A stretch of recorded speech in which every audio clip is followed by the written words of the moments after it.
ఏంటమ్మా? The total market value of goods and services by residents in a year within domestic country as well as abroad. ఒక సంవత్సరంలో మన స్వదేశంలో కావచ్చు లేదా విదేశంలో భారతీయులు అంటే ఆ దేశానికి సంబంధించినటువంటి నివాసి ఉత్పత్తి చేసే వస్తు సేవల యొక్క మార్కెట్ విలువనే ఏమంటారు? జిఎన్పి అంటారు. Sir domestic as well as abroad. వినమ్మా, దేశవాసి అంటే రెసిడెంట్, ఒక దేశవాసి దేశంలో లేదా బయట విదేశాల్లో ఉత్పత్తి చేస్తున్నటువంటి వస్తు సేవల యొక్క అంతిమ మార్కెట్ విలువను జిఎన్పి. రాస్తున్నారమ్మా? రాస్తున్నావా? రైట్. ఒక సంవత్సరంలో దేశవాసి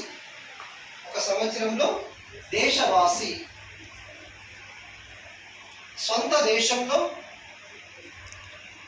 దేశంలో లేదా విదేశాల్లో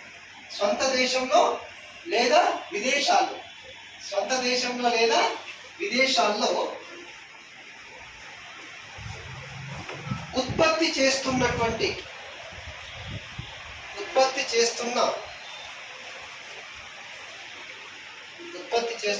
అంతిమ మొత్తం మార్కెట్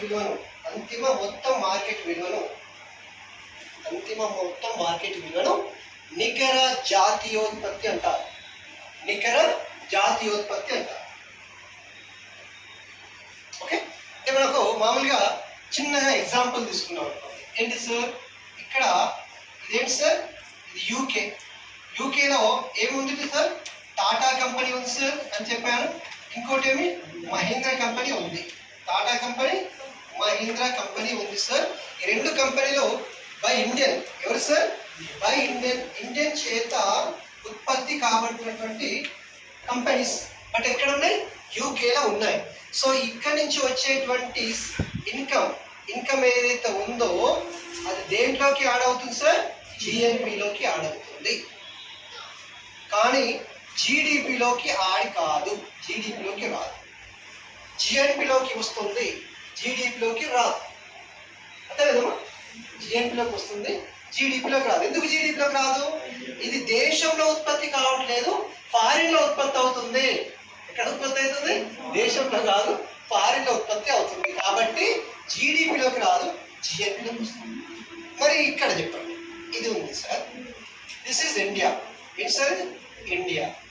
ఇండియా చూసినప్పుడు ఇక్కడ మనకి ఏంటిది? మైక్రోసాఫ్ట్ ఉండొచ్చు, యుఎస్ఏ మైక్రోసాఫ్ట్ కూడా ఉండొచ్చు, యుఎస్ఏ కూడా కదా. ఏదైనా జపాన్ కంపెనీ ఉండొచ్చు, జపాన్ కంపెనీస్ ఉండొచ్చు. జపాన్ కంపెనీస్ అంటే మామూలుగా సుజుకి కంపెనీ కావచ్చు. ఫర్ ఎగ్జాంపుల్ సుజుకి ఎవరిది కంపెనీ సార్?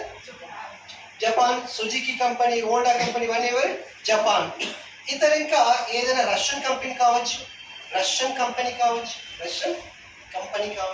ఓకే, తర్వాత ఇక్కడ ఇంకా ఇండియన్ కంపెనీస్ చాలా ఉంటాయి. ఇండియన్ కంపెనీస్ కూడా చాలా ఉంటాయి. ఇవన్నీ ఇండియన్ కంపెనీస్ చాలా ఉంటాయి. ఓకే, ఇప్పుడు ఈ జపాన్ కానీ యుఎస్ఏ కానీ రష్యా నుంచి వచ్చేటువంటి అమౌంట్ మనకి ఇయర్లో 400 crores అనుకుందాం. ఎంత సార్? 400